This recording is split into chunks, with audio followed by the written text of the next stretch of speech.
आज की one day mentorship programme on how to protect intellectual property under IISc के programme में आप सभी का स्वागत करता हूं। आदरणीय VC sir professor Manoj Srivastava, कुल सचिव sir doctor Rajesh Lalwani sir, professor Sharad Nema sir, professor Vinod Kumar Soni sir, professor Swapan Kumar Kole sir, doctor Sanjay Dongre sir, associate professor doctor Trikey ma'am and doctor Sajeevan sir, doctor Bhuvneshwar Lal Sahu sir, doctor Sohan Mishra sir and doctor Tulika ma'am, doctor Rashmi ma'am, doctor Neeraj Verma sir एवं विभिन्न विभागों से उपस्थित प्राध्यापकों का स्वागत करता हूँ।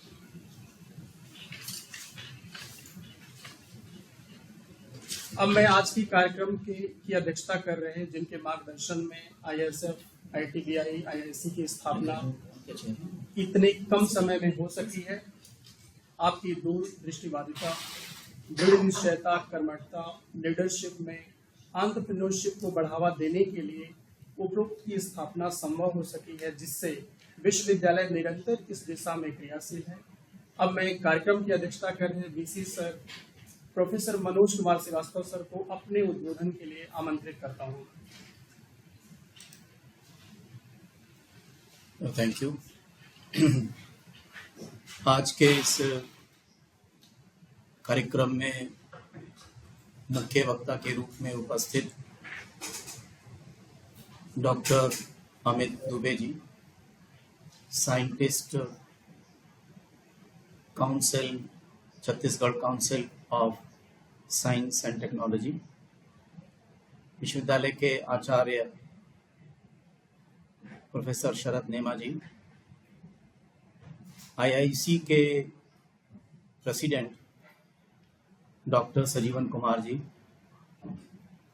विश्वविद्यालय के professor doctor Sapan Kole ji, doctor Sanjay Dongre ji, IIC के nodal officer doctor Tulika Sharma ji, doctor Rashmi Dewangan ji, doctor Devendra, doctor Neeraj, doctor Sushma तथा ऑनलाइन जुड़े हुए सभी हमारे विभिन्न विभागों के प्राध्यापकगण और मुख्य रूप से विश्वविद्यालय के छात्र छात्राएं, ये मैं हर्ष के साथ कहना चाहता हूं कि विश्वविद्यालय विगत 2 वर्षों से उच्च शिक्षा की दिशा में बस्तर क्षेत्र में छात्रों को हर प्रकार की कैरियर से जुड़ी हुई और नॉलेज से जुड़ी हुई सुविधाएं विभिन्न पाठ्यक्रमों के माध्यम से प्रदान करने का कार्य कर रहा है।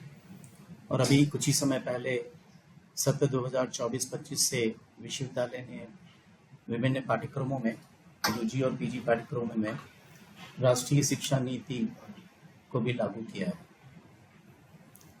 तो शिक्षा देने का एक महत्वपूर्ण कार्य है वो विश्वविद्यालय कर रहा है, परंतु अभी भारत में स्वरोजगार, इनोवेशन, स्टार्टअप, इसको भी बढ़ावा देने की जरूरत है।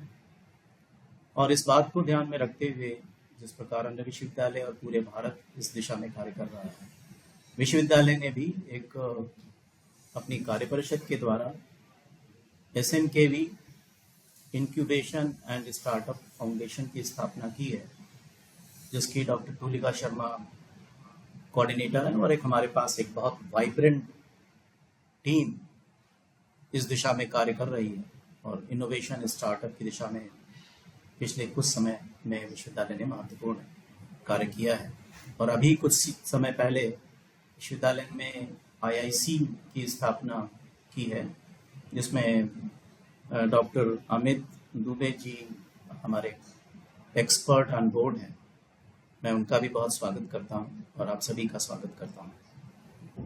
थोड़ा सा नेशनल स्टेटस की तरफ मैं ध्यान आपका इंगित करना चाहता हूं। वो एक्सपर्ट्स हैं तो वो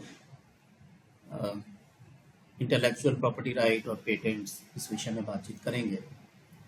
पर यह है कि भारत पूरे विश्व में पेटेंट्स की पे या पेटेंट के एप्लीकेशंस की दृष्टि से छठे स्थान पे आता है। ये वर्ष 2023 का डेटा है और 64,840 पेटेंट्स अब तक फाइल हुए। इंडिया धीरे धीरे इस दिशा में आगे बढ़ रहा है। यदि देखा जाए पिछले 10 वर्षों से, तो वर्ष 2023 में भारत ने अपने पेटेंट ऑफिस में जो पेटेंट्स ग्रांट किए हैं वो लगभग 149% ज़्यादा पेटेंट्स को मान्यता दी है और ये एक बहुत इंकरेजिंग फिगर है।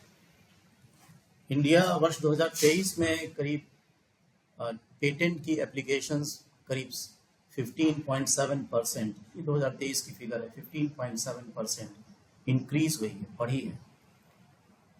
और अगर लीडिंग कंट्रीज जो कि पेटेंट्स और इनोवेशन में बहुत आगे हैं, जिसमें China, USA, Japan, south Korea, Bharat भी उनकी अग्रिम पंक्ति में है।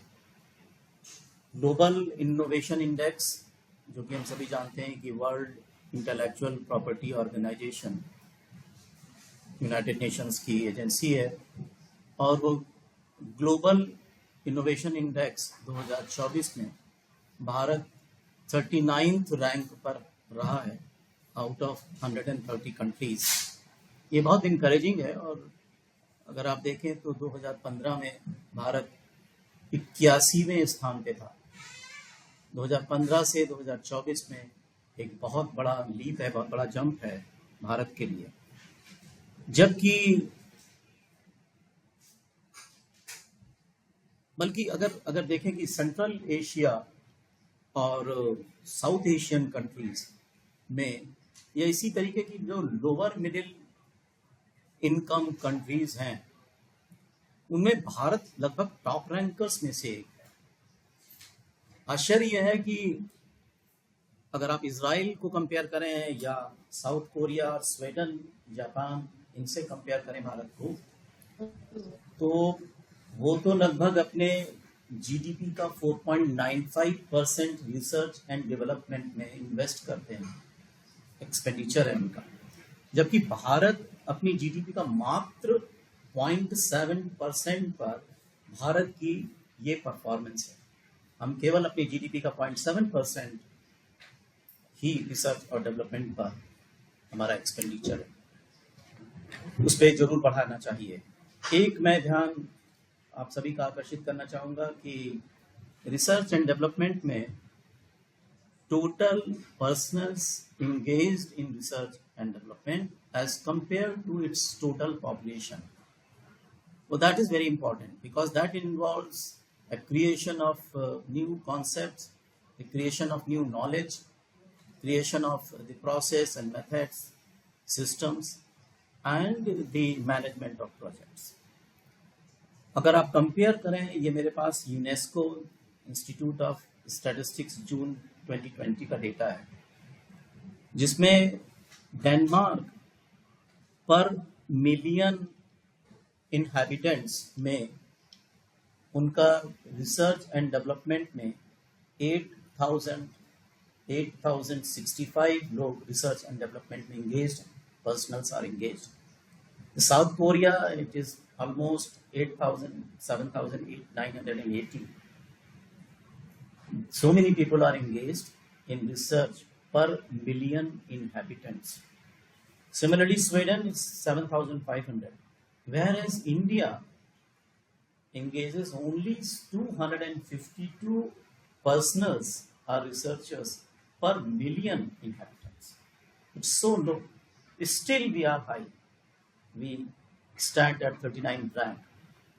तो ये कुछ बातें हैं जो थोड़ा सा हम लोगों को इस दिशा में ध्यान भी देना है कि हमारे नंबर ऑफ रिसर्चर्स, साइंटिस्ट और रिसर्च एंड डेवलपमेंट में जो एक्टिवली काम करने वाले साइंटिस्ट हैं, वर्कर्स हैं इनोवेशन में, वो थोड़ा बढ़ाए जाने की आवश्यकता है।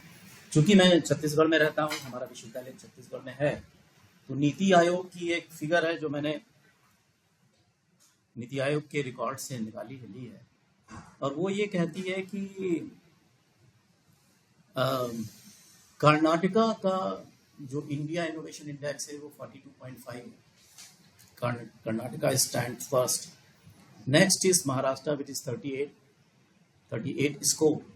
तमिलनाडु, तेलंगाना, केरला, हरियाणा, आंध्र प्रदेश, और आते आते छत्तीसगढ़ केवल बिहार से ही ऊपर है. 50 छत्तीसगढ़ का जो इंडेक्स है दैट इज 15.77.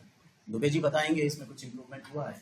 मेरे पास 2020-22 की फिगर, 20-22 की फिगर है.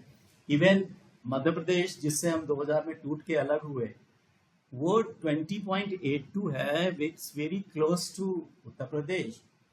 एंड इवन उड़ीसा, झारखंड, ये दोनों स्टेट हमसे आगे हैं. डिस्करेजिंग नहीं है, बस अपनी स्टेटस को पता करने की जरूरत है और तभी हम इन फिगर्स को समझेंगे तो ज़्यादा मेहनत से काम कर सकेंगे. और इसीलिए गवर्नमेंट ऑफ इंडिया ने बहुत इम्पॉर्टेंट फ्लैगशिप प्रोग्राम शुरू किया IIC, और इसी की एक्टिविटी के अंतर्गत हम सभी यहाँ पर एकत्रित भी हुए हैं और हम कमिटेड हैं इंटेलेक्चुअल प्रॉपर्टी राइट्स और ज़्यादा से ज़्यादा ये फाइल हों, पेटेंट्स फाइल हों. विश्वविद्यालय के स्तर पर बस्तर के द्वारा हम इनोवेशन पे ध्यान देंगे और हम एंटरप्रेन्योरशिप पे भी ध्यान देंगे. Ministry of electronics and information technology जिसे METI कहते हैं, ये भी IPR के को इनकरेज करने के लिए बहुत काम कर रही है. हमारे छत्तीसगढ़ में CCOST जिसमें अमित जी हैं, इसका तो पूरा एक सेंटर है, IPR centre government of Chhattisgarh ने इस्टेब्लिश किया है. और इनकी जो विशेषता है वो ये है कि ग्रास रूट लेवल इनोवेशन को ये बहुत बढ़ावा देते हैं और इनके जो इम्पोर्टेंट प्रोग्राम्स हैं वो grass root innovation incubation network आपने बहुत स्ट्रांगली बनाया है जो पूरे भारत में प्रसिद्ध भी है. आप इनोवेशन में प्रोटोटाइप्स या स्टार्टअप में प्रोटोटाइप्स डेवलपमेंट पर अलग से इनोवेशन फंड प्रोग्राम्स भी हैं. तो ये कुछ एक छोटा सा बैकग्राउंड है भारत का, विश्व का, और हमारी क्या आवश्यकताएं, हमें किस दिशा में आगे बढ़ना है. तो आज हम सभी का बहुत सौभाग्य है और हम आह्लादित भी हैं कि डॉक्टर अमित दुबे जैसे साइंटिस्ट हमारे साथ जुड़े हैं और उन्होंने समय हम सबके लिए निकाला है और मुझे लगता है कि उनके मार्गदर्शन से विश्वविद्यालय इस दिशा में कार्य करेगा. मैं उनका बहुत स्वागत करता हूं और मैं अपनी छोटी बात को विराम देता हूं. धन्यवाद वीसी सर. आप स्टैटिस्टिकल बैकग्राउंड से होते हुए आपने बहुत ही महत्वपूर्ण डेटा को उपलब्ध कराया, हमें जानकारी दी, इसके लिए बहुत बहुत धन्यवाद. जैसे 6वीं पोजीशन पे अभी हमारा इंडिया है पेटेंट में, जो शीघ्र ही हम आशा करते हैं कि पोजीशन सुधरे. उसके बाद और भी चीज़ों में हमने 2015 से लेकर 25 के बीच कुछ ग्रोथ किया है. जैसे 39 प्लेस हमने अचीव किया है 81 प्लेस से. उसके बाद आज के कार्यक्रम के मुख्य वक्ता डॉक्टर अमित दुबे को मैं आमंत्रित करना चाहूँगा, जो एक सीनियर साइंटिस्ट हैं CCOST में, incharge central laboratory facility and intellectual property right centre Raipur में, और आपके लगभग 40 से ज़्यादा शोध कार्य रेप्यूटेड जर्नल्स में प्रकाशित हो चुके हैं और आप CG स्टेट में IPR के एडवाइजर भी हैं. Shri doctor Amit Dubey. Thank you. सबसे पहले तो माननीय कुलपति महोदय जी का बहुत बहुत धन्यवाद. उनके आशीर्वचन प्राप्त हुए और काउंसिल के बारे में भी उनको इतनी जानकारी है, ये सुन के बहुत अच्छा लगा sir, because we are trying to develop an ecosystem of IPR in the state, and this we have started in 2003 and 4, and we started with just one program. Now we are now linked with WIPO. We are also linked with Ministry of Industry and Commerce. We are linked with Department of Science and Technology and other such organization. और recently sir मैं बस आपको सूचित करना चाहता हूँ माननीय कुलपति महोदय जी एवं जो बाकी के लोग यहाँ पे हैं सम्मिलित इस प्रोग्राम में, कि एक प्रोग्राम और चालू हुआ है जिसको हम लोग बायो E3 बोलते हैं sir. This has been started by department of biotechnology, government of India. Bio E3 is biotechnology for economy, environment and employment. So biotechnology का बायो और इकोनॉमी, एनवायरनमेंट और एम्प्लॉयमेंट का E3. This is a program which has been initiated by Government of India and in which नवाचार mission के अंतर्गत ही है ये, और इसमें बायो या बायोटेक्नोलॉजी के क्षेत्र में उद्यमिता विकास एवं नवाचार विकास हेतु भी अब हम कार्य करेंगे. And then I am actually holding an order that I have been nominated as a nodal officer for this as well.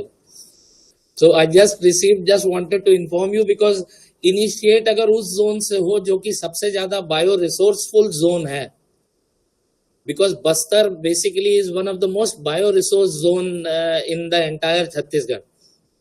तो अगर वहां से शुरू हो इस तरीके का उद्यमिता विकास जिसमें कि हम बायो या बायोटेक्नोलॉजी के क्षेत्र में कुछ नवाचार और कुछ भले ही वो छोटे नवाचार हो, तो अगर वो शुरू हो तो then I can be of some help to that university and as well as the academia as well as the common person whosoever is involved in bio and biotechnology.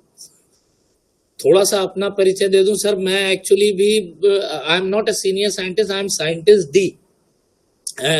बात बराबर ही है sir. But then I actually am a biotechnologist by profession. मेरी PhD biotechnology में है, specifically fermentation technology में, and the technology which we initiated, which we developed for biofertilizer or microbial inoculant production was implemented at 2 places in Madhya Pradesh, erstwhile Madhya Pradesh. And those both plant won national award for consecutively 6-7 years. But उस समय sir IPR का ज्ञान नहीं था, तो मेरा खुद का पेटेंट नहीं है उसमें. Though the technology from scratch has been developed by us, the team which was working in that project.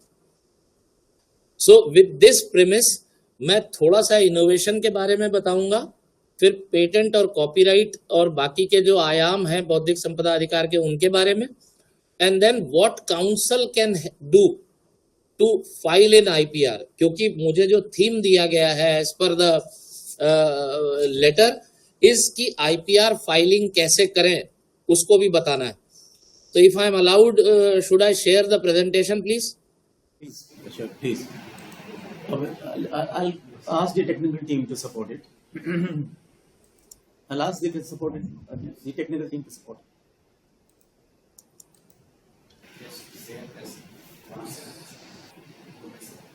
Presentation visible है सर? कोई बता देंगे प्लीज? यस सर, विजिबल है. थैंक यू सर, विजिबल है.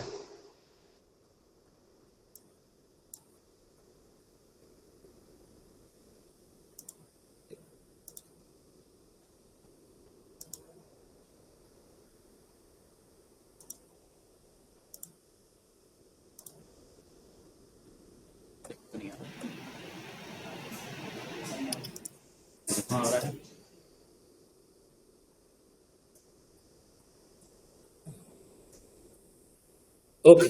सो मैंने थोड़ा सा टाइटल बदला है. मैंने आपने मुझसे कहा था कि इनोवेशन और IPR फाइलिंग पे बात करें, IPR और IPR फाइलिंग पे. मैंने टाइटल थोड़ा बदला है कि innovation streamline, how to tune up our innovation engine in present IP regime. यानी हमारा जो प्रेजेंट इंटेलेक्चुअल प्रॉपर्टी राइट का इंफ्रास्ट्रक्चर है उसमें हम अपने इनोवेशन को कैसे स्ट्रीमलाइन करें और अपने इनोवेशन इंजन को कैसे ट्यून अप करें, और इंटेलेक्चुअल प्रॉपर्टी राइट का यूज कैसे करें फॉर बिजनेस कॉम्पिटिटिवनेस. बिजनेस में अगर कोई हम अपना कोई वेंचर शुरू करना चाहते हैं तो उसमें IPR को कैसे सम्मिलित करें. तो जैसा मैंने बताया हम उसी प्रेमिस के साथ, I think this is where the problem starts. The slide move कर रही है क्या? नहीं, स्लाइड अभी मूव नहीं कर रही है. नो सर, नहीं कर रही है.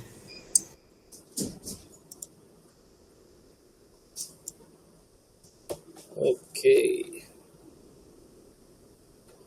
Is it moving now?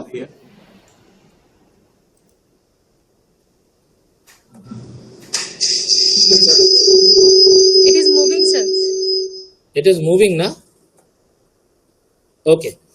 तो बिजनेस मॉडल अगर इनोवेशन हमको समझना है तो सबसे पहले इन व्यक्ति का ध्यान आता है जो कि बेसिकली थॉमस अल्वा एडिसन के नाम से जाने जाते हैं. Invented the bulb, everything was available at that point of time, he just collated it and bought the light. That is how it is. So सबसे पहले हमको ये देखना पड़ेगा कि इनोवेशन या इनोवेशन का क्या हमारे उस पे पर्सपेक्टिव है, हम कैसे देखते हैं इनोवेशन को.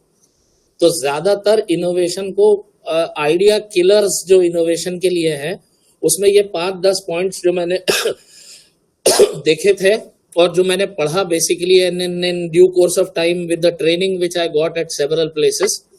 सो जो आइडिया किलर्स है वो देखिए, we have already tried that, काम नहीं करता, या यू आर न्यू हियर, आप यहाँ नए हैं, आपको पता नहीं है कि कैसे चलेगा, कैसे होगा.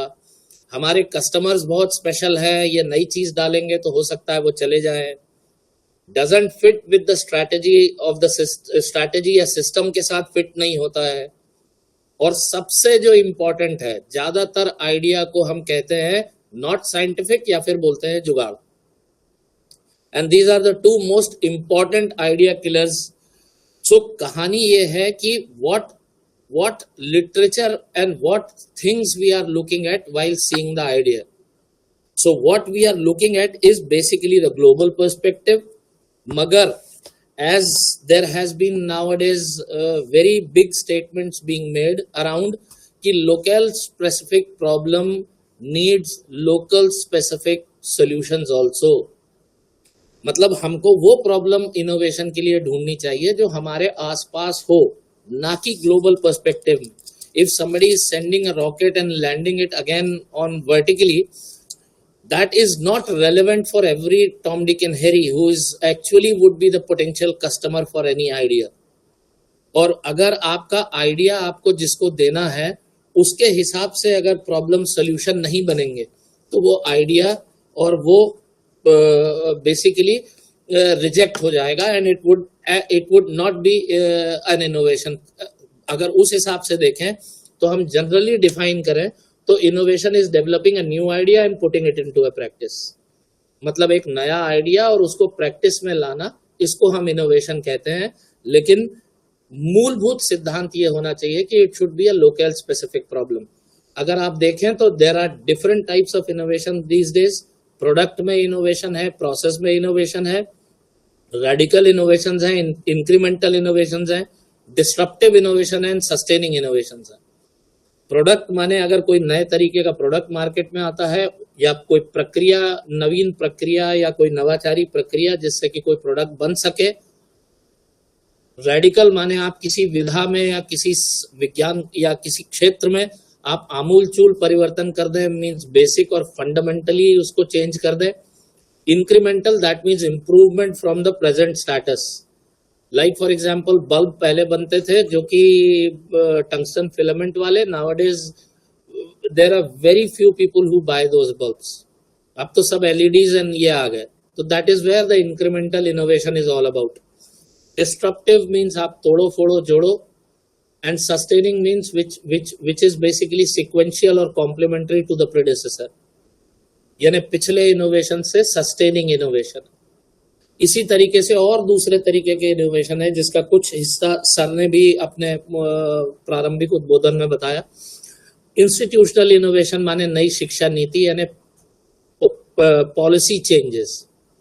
इससे इंस्टीट्यूशन में इनोवेशंस होते हैं और नए नए तरीके के आयाम, नए नए तरीके की विधाएं, नए नए तरीके की चीजें आपके इसमें जुड़ती हैं. मार्केटिंग इनोवेशंस आर बेसिकली आज की तारीख में आप कोई भी वेबसाइट खोलिए प्रोडक्ट की या किसी चीज की जिसको आपको देखना हो, उसी तरीके के एडवर्टाइजमेंट आपको आपके फेसबुक में आने लग जाएंगे. This is because the AI is judging it and with that AI and the framework which has been developed आपको उसी तरीके के एडवर्टाइजमेंट मिलने लगते हैं. These are complementary innovations, marketing innovations and then complementary innovations. Complementary innovations are those which अगर आपके यहाँ कोई ऑलरेडी विधा डेवलप्ड है उसको कॉम्प्लीमेंट कर दे या उसमें कोई उत्तरोत्तर वृद्धि हो जाए या कुछ और उन्नति हो जाए, चाहे उसमें इकोनॉमिक बेनिफिट हो जाए, those innovations are basically complementary innovations. तो इनोवेशन का लब्बो लबाब ये है कि anything new, any idea new and putting into practice. लेकिन आइडिया को हम क्लासिफाई कैसे करेंगे? How do we classify idea? Idea को सिर्फ ये कह देना कि मेरे दिमाग में ये आया और then it became an idea, it doesn't qualifies that way. अगर उसके पीछे ये सारी चीजें नहीं हो, this is basically the chain of ideation process, और उसको कन्वर्ट करना innovation. And this is as per the ISO standards which are being built for innovation as well internationally। आप क्या देखते हैं सबसे पहले आइडिया के? आप देखते हैं इश्यूज या फिर अपॉर्चुनिटी?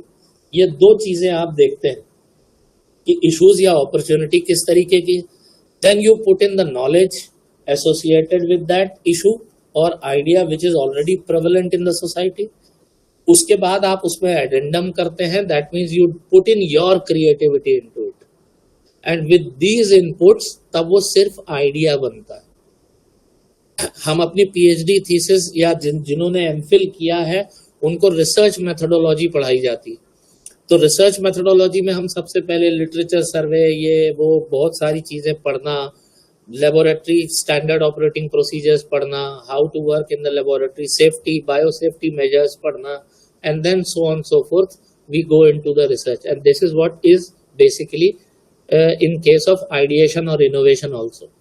आइडिया तब बनेगा जब आप इश्यूज अपॉर्चुनिटी का नॉलेज के साथ अपनी creativity, then it becomes an idea. इसके बाद आप उस पर कंसेप्ट डेवलप करते हैं। कंसेप्ट यानी आप उसको कंसेप्चुअलाइज करते हैं प्रोडक्ट या प्रोसेस के फॉर्म में, and then it becomes an invention. इसके बाद आप उसकी टेस्टिंग करते हैं। अगर टेस्टिंग में वो सक्सेसफुल होता है तो उसका benefit to society evaluation properly करते हैं, जिसको मार्केटिंग स्ट्रैटेजी भी कहते हैं कि वो फील्ड में कैसे जाएगा, and then it turns out to be innovation. तब हम उसको इनोवेशन कहते हैं। और अगर टेस्टिंग के बाद वो फेलियर हो जाता है तो then the idea is disposed of. This is what is the basic criteria of an innovation।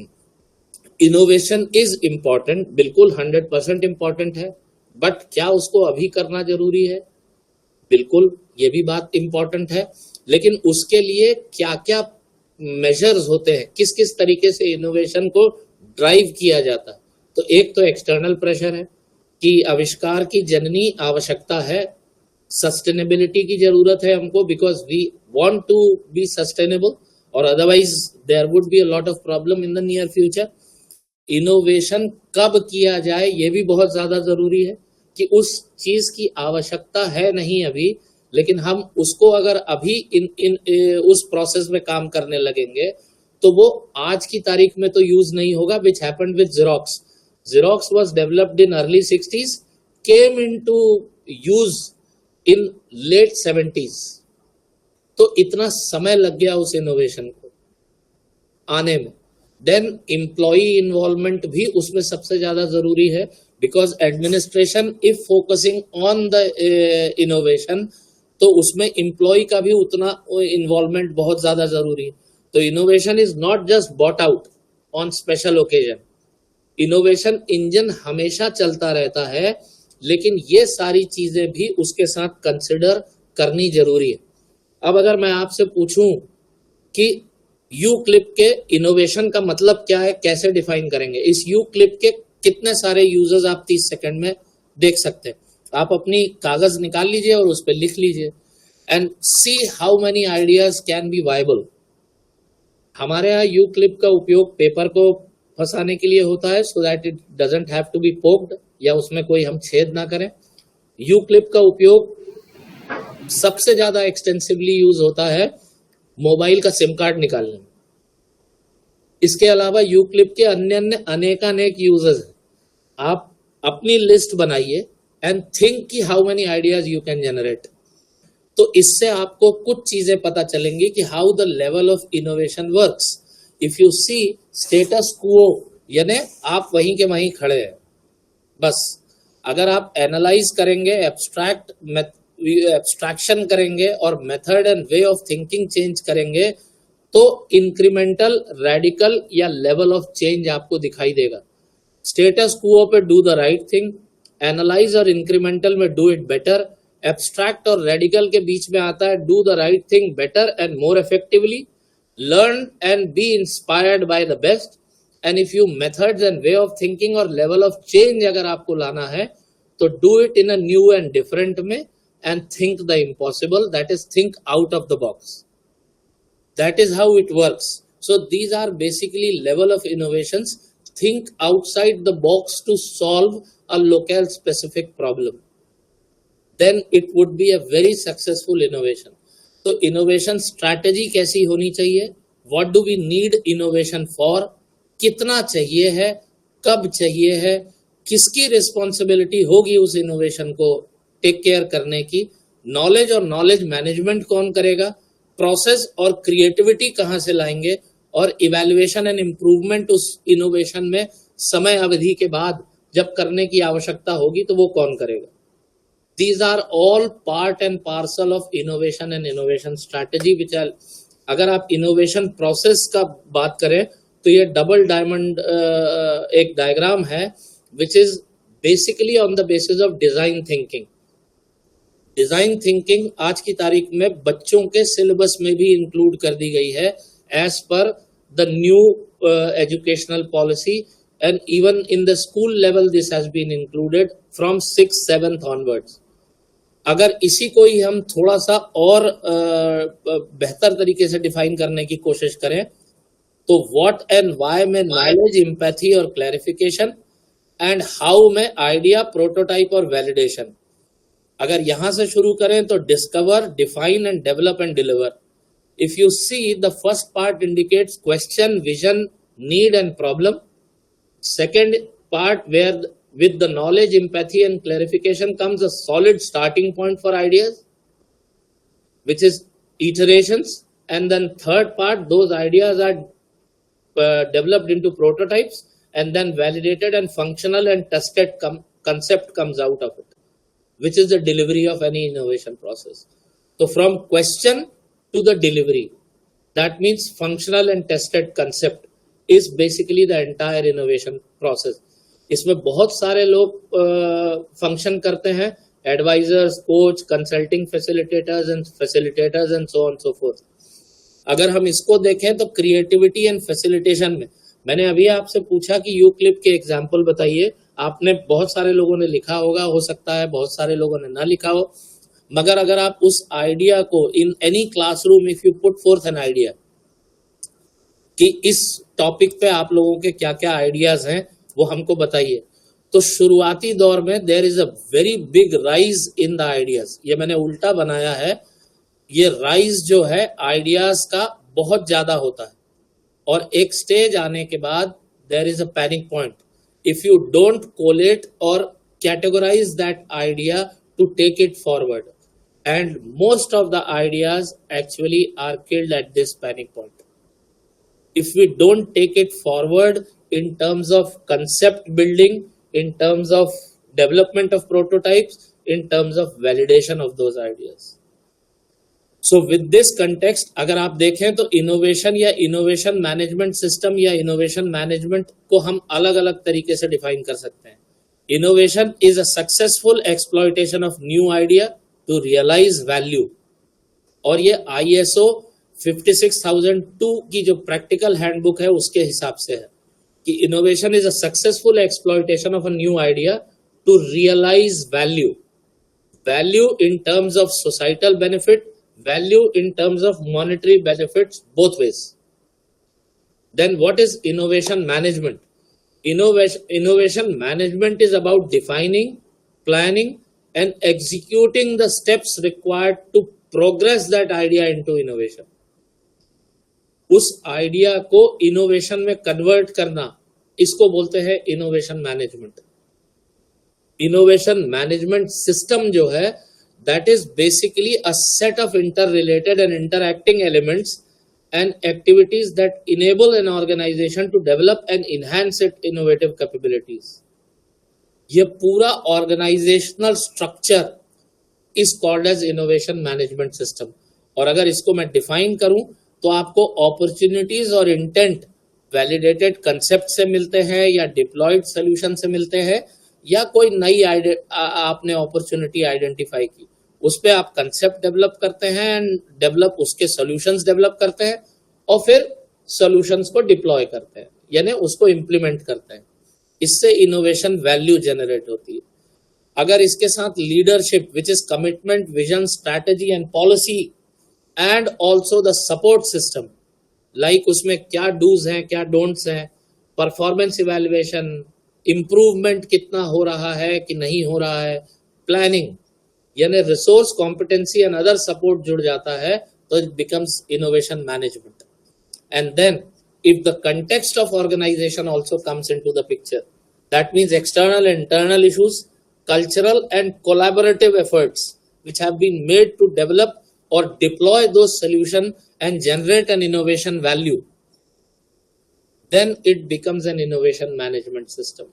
So in a nutshell, we need organizational innovation management system at first stage, and that is one of the reason why IISC's and innovation cells and innovation policies, innovation की IPR policy for the institutional IPR policies have been framed और ये implement हो रही हैं अन्य institutions में।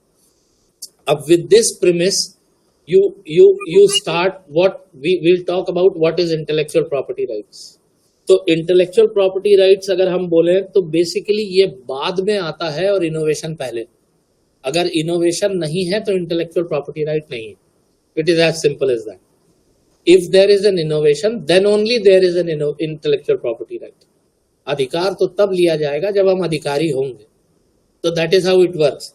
तो innovation या इंटेलेक्चुअल प्रॉपर्टी राइट इनोवेशन के बगैर कुछ नहीं। So if there are innovations in any field, so then becomes that it can be addressed in form of intellectual property rights. ये basis. What is intellect? Anything which is related to mind is intellect. Intellectual का मतलब ही यही है कि anything which is related to mind. And how we define property? अगर हम normal case में भी बात करें तो हम जमीन को define करते हैं when we get a registry of it. हम व्हीकल को डिफाइन करते हैं when we get it registered on our name. So to be very frank, property is something which you own, that means it is registered, उस पर right to possession और right to use आपको मिलता है। अगर मैंने अपनी जमीन रजिस्ट्री कराई है तो उस जमीन का इस्तेमाल करने का, उस पर पोसेशन लेने का अधिकार मेरे पास। बट इसमें दो इंपॉर्टेंट फैक्टर्स होते हैं। One is basically law of land. तो each country has a different laws, set of laws. आपने अगर जमीन खरीदी है इंडस्ट्रियल एरिया में तो वहां रिहायशी मकान नहीं बना सकते as per the Indian context.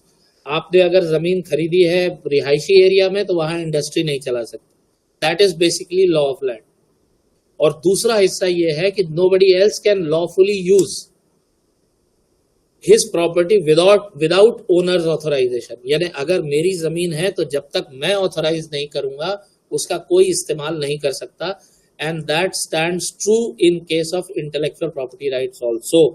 ये इंटेलेक्चुअल प्रॉपर्टी राइट्स के केस में भी बिल्कुल सही है। इफ इंटेलेक्चुअल प्रॉपर्टी राइट्स के केस में भी ये लागू होता है।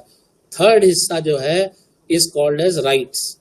Rights in the sense is loosely or commonly defined as something which you legally or morally own, यानी जिसपे आपका लीगल और सैद्धांतिक रूप से भी अधिकार हो। इसके बाद अगर इन तीनों को जोड़ेंगे तो इंटेलेक्चुअल प्रॉपर्टी राइट्स बनेगा। To be very frank, intellectual property right system is one of the most transparent system possible. जिसका अधिकार है उसको मिलेगा, जिसने इनोवेट किया है उसको मिलेगा, और इनोवेशन है तभी मिलेगा, अन्यथा नहीं। और हम नॉर्मली पेटेंट्स की ज्यादातर बात करते हैं, थोड़ा बहुत और आगे बढ़ गए तो कॉपीराइट की बात करने लगेंगे इंटेलेक्चुअल प्रॉपर्टी राइट्स के केस में। मगर अगर आप वैसे देखें तो इंटेलेक्चुअल प्रॉपर्टी राइट्स के आयाम इतने सारे हैं, जिसमें पहला आता है पेटेंट्स, दूसरा कॉपीराइट, तीसरा ट्रेडमार्क, चौथा इंडस्ट्रियल डिजाइन, पांचवा geographical indications, sixth layout design of integrated circuit, protection of undisclose information, protection of new plant variety and farmers right as well as the fair competition. ये सारे जो आयाम हैं ये बौद्धिक संपदा के अंतर्गत आते हैं, बौद्धिक संपदा अधिकारों के अंतर्गत। और आज की तारीख में हम इतनी बात क्यों कर रहे हैं बौद्धिक संपदा अधिकारों? To be very frank, it is very difficult to reach market. अगर आपको मार्केट में कोई प्रोडक्ट या प्रोसेस पहुंचानी है और उसको जनमानस तक पहुंचाना है और उससे कुछ आर्थिक लाभ लेना है, तो it is very difficult to reach and costly to reach the market. एक नया ड्रग मॉलिक्यूल अगर डेवलप होता है तो एट एन एवरेज उसमें मार्केट तक पहुंचने के लिए average cost is $1.3 billion, which is a huge chunk of money. सबसे अच्छा एग्जांपल मैं जो अपने सारे ज्यादातर लोगों को बताता हूं वो है मार्क 3 शेविंग सिस्टम जो डेवलप हुआ, जिसमें 3 ब्लेड्स होते हैं और ऊपर उसके एक स्मूथिंग एजेंट भी लगा होता है। It costed around $750 million and 7 years to develop. अगर इतना पैसा लगाया जा रहा है रिसर्च में और इतना इनपुट दिया जा रहा है रिसर्च में वर्ल्ड वाइड, तो अगर उसको आईपीआर में वापस से एड्रेस नहीं कराया जाएगा तो this money would never come to the legal owner. जिसने वो इनोवेशन किया होगा, जिसने वो पैसा लगाया होगा, उस तक वो वापस नहीं आएगा। And that is one of the primary basis of IPR, wherein when whatever you have invested, if in case you have invested in something, whether in form of money, whether in form of your effort, that effort should be compensated in form of these benefits। और वो benefits आप तब ले पाएंगे जब आप उसको intellectual property rights के अंतर्गत रजिस्टर कराएंगे। इसमें बहुत सारे इंटरनेशनल प्रोटेक्शंस हैं, जिसमें पेरिस कन्वेंशन आता है, बर्न कन्वेंशन आता है। मेनली 2 पे ज्यादातर बात होती है, एक है उपॉव और दूसरा है trips, which is trade related aspect of intellectual property rights. और ये पूरे सिस्टम को गवर्न करने के लिए जो एजेंसी है which is World Trade Organization. और ये 2 ट्रीटीज जिसमें उपॉव और TRIPS are one of the primary basis of what to say the international protection system.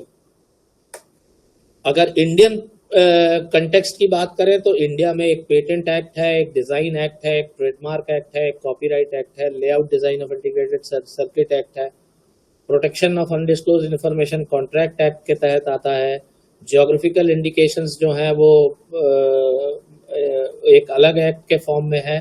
Plant variety protection एक अलग एक्ट है। और इसके अलावा जो सब्सिडरी एक्ट्स हैं उसमें एक इंफॉर्मेशन टेक्नोलॉजी एक्ट है, आईपीआर एनफोर्समेंट रूल्स है, कंपटीशन एक्ट है, बायोलॉजिकल डाइवर्सिटी एक्ट। और साथ में because India is signatory to all these international treaties like Paris, PCT, Budapest, Madrid, Marrakesh and others, so basically इनके भी जो रूल्स एंड रेगुलेशंस हैं वो थोड़े बहुत trade related aspect of intellectual property rights के तहत हमारे ऊपर लागू होते हैं। ये प्रेजेंट लीगल सिस्टम है। These all acts are easily available on the net in PDF format. If somebody is interested to learn more about it, so they can separately learn. अब हम एक एक करके शुरू होते हैं कि इसमें IPR के डोमेन्स में क्या क्या इम्पोर्टेंट और क्या क्या चीजें किस तरीके से हमको इफेक्ट करती हैं। पेटेंट और कॉपीराइट के बारे में I'll try and explain it in detail, and rest of the things I'll try and cover it in this slide itself. So सबसे पहला हिस्सा है ट्रेडमार्क। अगर मैं आप लोगों से पूछूं कि ट्रेडमार्क आप कैसे समझते हैं, what is trademark basically, if somebody can answer.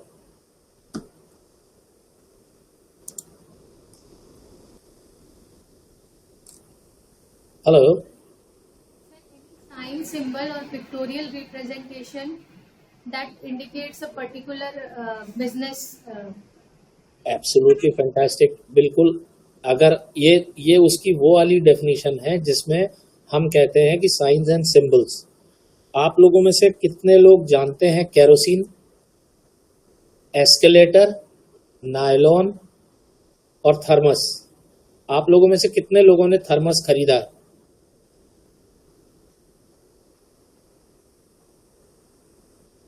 कोई दो चार बताइए, हाँ या नहीं, खरीदा है कि नहीं खरीदा है थर्मस?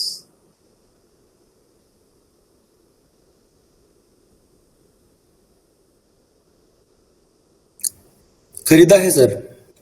अच्छा, आपने थर्मस कभी नहीं खरीदा है बॉस।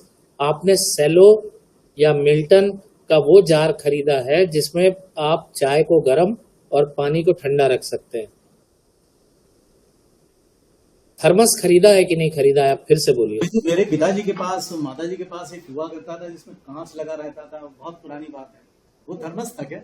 सर बहुत पुरानी बात जरूर है, लेकिन थर्मस बेसिकली एक कंपनी का ट्रेडमार्क है जो ऐसी बॉटल्स और ऐसे जग्स और ऐसे वो बनाती है जिसमें कि आप किसी लिक्विड को या किसी चीज को गर्म या ठंडा रख सकते हैं। जैसे एस्केलेटर ट्रेडमार्क है, लेकिन हम वो जो चलित सीढ़ी होती है उसको एस्केलेटर ही बोलते हैं। नायलॉन भी ट्रेडमार्क है, और नायलॉन को हम कोई भी रस्सी कपड़ा सुखाने के लिए या किसी चीज के लिए खरीदने जाते हैं तो हम नाम लेते हैं नायलॉन की रस्सी। और उसी तरीके से कैरोसिन भी ट्रेडमार्क है। और ये सब ट्रेडमार्क होने के बावजूद इनकी ब्रांड वैल्यू इतनी बड़ी हो गई और ये नाम इतने जेनेरिक हो गए कि एवरीबॉडी स्टार्टेड नोइंग।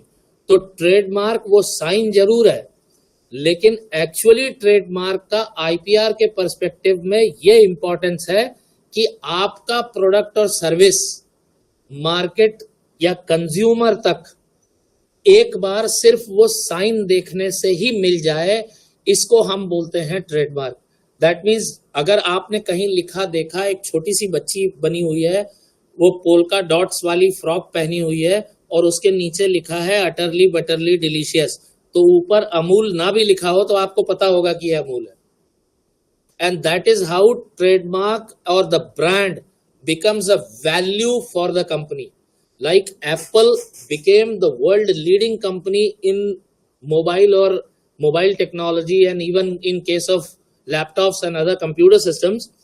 But अगर आप वैसे देखें तो इकोनॉमिकली वर्ल्ड लीडर्स जो आपके पास कितने भी कंप्यूटर्स हों, रेयरली दो चार लोगों के पास आपको एप्पल दिखेगा।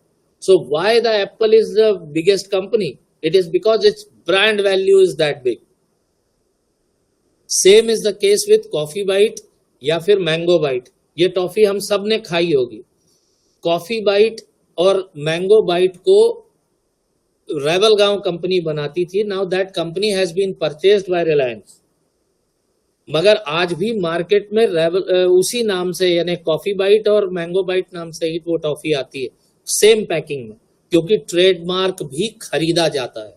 Because the brand has value and that value has to be inscribed, and that is one matter why trademark have become one of the most important aspects in any business और business strategy development. ये strategically plan किए जाते हैं trademarks, so that they can influence as many as consumer as possible. Like for example Domino's, वो pizza हमने सबने खाया हो। Domino's is not famous for its quality pizzas world wide, it is famous for its delivery mechanism. और अगर आप Domino's line में जमाएं और एक तरफ से गिराने लगे तो that falling speed is faster, वो तेज होती जाती है। और इसी को उन्होंने अपना ट्रेडमार्क बना के पंच लाइन ये बनाई कि 30 मिनट में पिज्जा डिलीवरी अन्यथा free, and they were leaders in delivering those product. और उसी बेसिस पे बहुत सारे ऐसे और सर्विसेज आ गई जैसे Zomato, Swiggy and so on so forth. उसी तरीके से car rental services and so on so forth. तो trademark has got a brand value. The second part is trademark is a sign और a logo which is used as a brand for a company, जो आपको अलग से identify करे। लेकिन trademark के लिए आपको डिस्क्रिप्टिव वर्ड्स का यूज नहीं करना है, नॉर्मल वर्ड्स का यूज नहीं करना है, कोई बहुत स्पेसिफिक वर्ड्स का यूज नहीं करना है। जैसे हमारे यहाँ जो वॉशिंग पाउडर है उसका नाम है व्हील या निरमा या टाइड, इनका वॉशिंग पाउडर से कोई लेना देना नहीं है। So that means they are not descriptive of the product, they are generic sort of a words which are being used. और इनको एक डिजाइन में लिखना और इसके बाद इसको ट्रेडमार्क ऑफिस में रजिस्ट्री कराना, then it gives you an authority to use that trademark as a logo in your products. और इसके करीब 45 क्लासेस होती हैं, अलग अलग प्रोडक्ट्स के अलग अलग क्लासेस हैं और अलग अलग क्लासेस में ये ट्रेडमार्क रजिस्टर किए जाते हैं। मेडिकल की अलग क्लास है, क्या कहते हैं, केमिकल्स की अलग क्लास है, फूड प्रोडक्ट्स की अलग क्लास है, सर्विसेज की अलग क्लास है, and so on so forth. तो this is how trademark actually impacts the business or is a part of IPR. Second is industrial design. How many of you have bought Sabyasachi sari? There would be a lot of people who might have bought Sabyasachi की design की हुई साड़ी आपने खरीदी होगी। आप में से किसी ने खरीदी है? जब तक आप भूलेंगे नहीं मैं आगे नहीं बढ़ूंगा। No, sir. No. क्यों नहीं खरीदी है? It is because Sabyasachi prepares a very limited number of clothings and they are registered under design and they are very very very costly. तो डिजाइन और पेटेंट, हम नॉर्मली डिजाइन पेटेंट बोलते हैं। There is no such thing like design patent. Industrial design is given for only aesthetics of a product which can be produced in an industry. Aesthetics माने उसके बाहर के आवरण को। तो आपने देखा होगा आज की तारीख, अभी गर्मी आ रही है तो लोग वो पानी, फ्रिज में पानी रखने के लिए बॉटल लेके आएंगे, उसकी हजारों डिजाइन आती हैं। Similarly if you see, pens की डिजाइन आती है, बाइक्स की डिजाइन आती है, कार्स की डिजाइन आती है, चेयर्स की, फर्नीचर की डिजाइन आती है। सो दीज आउटर डिजाइनिंग, हम उसकी फंक्शनैलिटी पे बात नहीं कर रहे हैं, हम उसके एस्थेटिक्स पे बात कर रहे हैं ओनली, कि उसके आवरण पे, उसकी सुंदरता पे, उसके कलर कॉम्बिनेशन पे, and that is registered under geographic industrial design. और इसका अलग से रजिस्ट्रेशन होता है। वन ऑफ माय, एक मेरे मित्र हैं जिनका एक स्टार्टअप है Pune based, they are actually into motorcycle and car designing. वो सिर्फ डिजाइन और कंसेप्ट्स बना के दे देते हैं कंपनीज को, विच इज सोल्ड एक्सटेंसिवली, कि बाइक्स के design. He is an engineer by profession and also learned architectural engineering in some form or the other, and was interested in designing and drawing. So he started designing those cars and this, उसका color combination से लेके उसकी hood design तक वो करके companies को देते हैं, and that is how he is running his startup on that basis. So industrial design is registered for the aesthetics of the material of the product, चाहे वो कपड़ा हो, चाहे बैग्स हो, चाहे फर्नीचर हो, चाहे कप्स हो, चाहे ग्लास हो, प्लेट्स हो, and so on so forth. And it has got an economic value associated with it, and also is basically आपका आइडिया है जो आप डेवलप कर रहे हो डिजाइनिंग, तो it is a part of IPR. Then comes geographical indications. आप geography से जब किसी चीज को रिलेट करते हैं, we call it as a geographical indications. Like for example, Agra petha, Darjeeling chai, Kanjeevaram silk, Chanderi sari, Dhokra Bastar का, जीरा फूल नगरी दुबराज। ये दोनों का लोकेल अलग अलग है, नगरी का दुबराज, जीरा फूल अंबिकापुर का। तो when geography is associated with some specific product, तब उसका geographical indication register किया जाता है। और geographical indication इन पूरे बौद्धिक संपदा अधिकारों में अकेला आयाम है जो पूरी कम्युनिटी को दिया जाता है। यानी अगर आप दार्जिलिंग गए हो और वहां से आपने दार्जिलिंग की चाय खरीदी हो, तो उस पर एक ही लोगो बना होता है तकरीबन सभी चाय पर। जो उसके ऑथराइज्ड यूजर है वो सब सेम लोगो यूज करते हैं, which indicates that it is a geographical indication and it is basically related, and the aroma or the taste or anything else of that sort is related with the geography of that.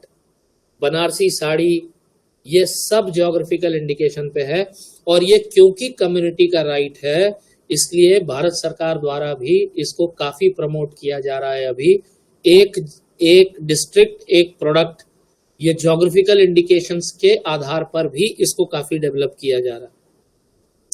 इसके बाद आता है layout design of integrated circuit.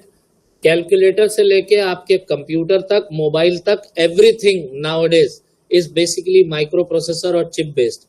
और ये जो micro processors हैं, ये layout, इनका डिजाइन ऑफ इंटीग्रेटेड सर्किट्स इसमें लगे होते हैं।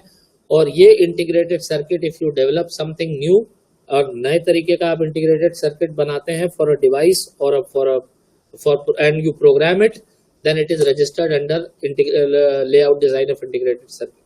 It also has commercial value associated with it. Then protection of undisclosed information, मैंने कहा ये IPR का हिस्सा है, मगर बेसिकली ये कॉन्ट्रैक्ट एक्ट में है, तो इसकी रजिस्ट्री कराना जरूरी नहीं है, लेकिन आपको जो ट्रेड सीक्रेट रखना हो वो आप अपने एम्प्लॉइज के साथ एक कॉन्ट्रैक्ट करके कर सकते हैं।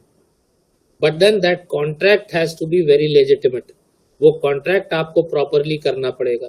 जैसे अभी एक स्टार्टअप आपने सुना होगा, झाजी, जो बिहार का है, जो अचार बनाते हैं, अगर उनकी रेसिपी बाहर चली गई तो फिर वो अचार का कोई मतलब ही नहीं निकलेगा। Everybody would start making that.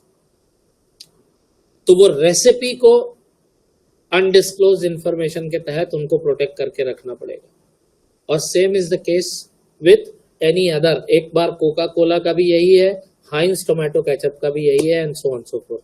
तो दीज आर एग्जाम्पल्स वेयर इन जिन्होंने अपनी रेसिपी को अनडिस्क्लोज किया हुआ है और इसको प्रिजर्व किया हुआ है और इसको वो डिक्लेयर नहीं करते हैं मार्केट में, and their employees are basically in contract for not disclosing it to the public.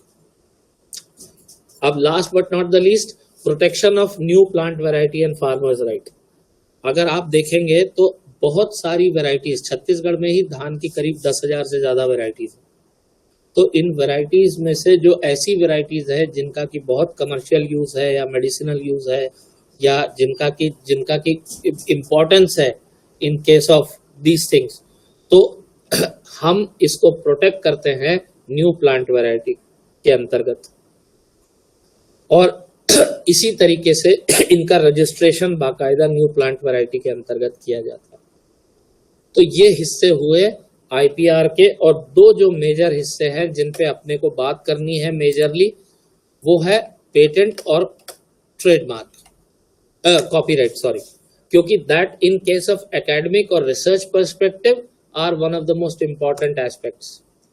तो पेटेंट सबसे पहले तो है क्या पेटेंट, और अगर आप इंडस्ट्रियल डिजाइन में अंतर समझेंगे तो industrial design is basically for aesthetics या बाहरी आवरण के लिए, और patent is for functional aspect of your invention.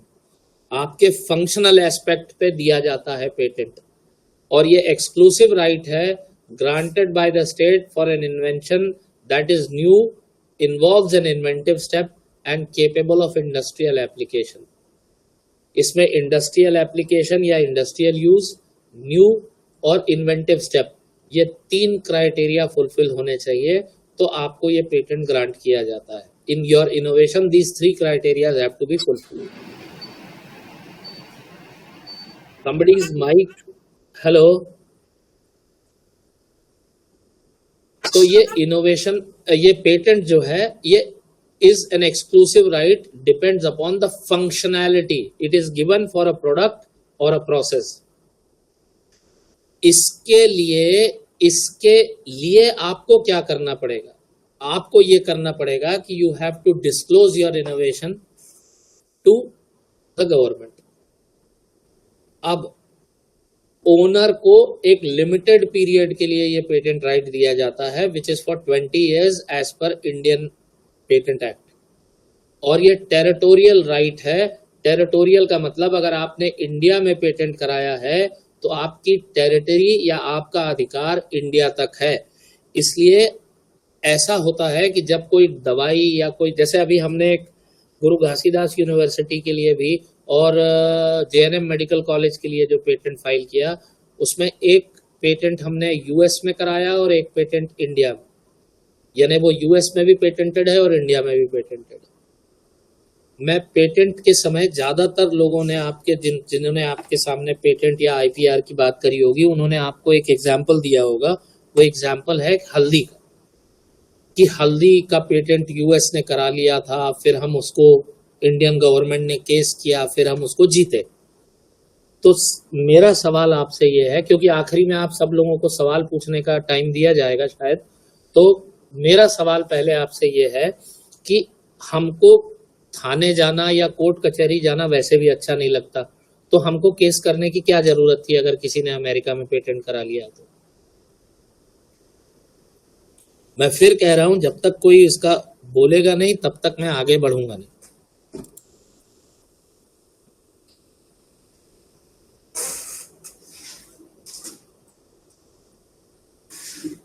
लोगों की नॉर्मल समझ ये है डॉक्टर साहब कि अगर पेटेंट जो करा लेता है, अगर जी। आप हल्दी को यहाँ बेचते हैं तो उसकी प्रॉफिट का एक हिस्सा उनके पास चला जाएगा।